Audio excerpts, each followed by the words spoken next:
بسم اللہ الرحمن الرحیم۔ السلام علیکم ورحمۃ اللہ وبرکاتہ۔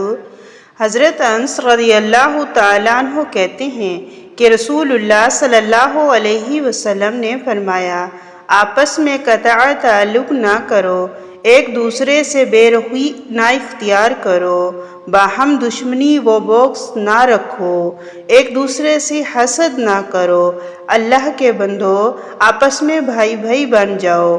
کسی مسلمان کے لیے جائز نہیں کہ 3 دن سے زیادہ اپنے مسلمان بھائی سے سلام کلام بند رکھے۔ جامعہ ترمذی حدیث نمبر 1935۔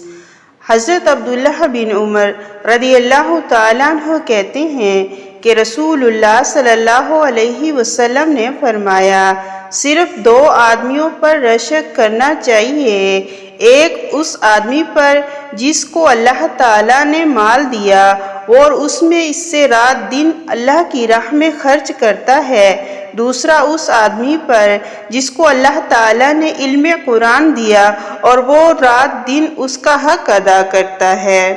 جامعہ ترمذی حدیث نمبر 1936۔ حضرت ابو سلمہ رضی اللہ تعالیٰ عنہ سے روایت ہے کہ رسول اللہ صلی اللہ علیہ وسلم نے فرمایا، جو دوسرے کو نقصان پہنچائے اللہ اسے نقصان پہنچائے گا، اور جو دوسرے کو تکلیف دے اللہ تعالیٰ اسے تکلیف دے گا۔ جامعہ ترمذی حدیث نمبر 1940۔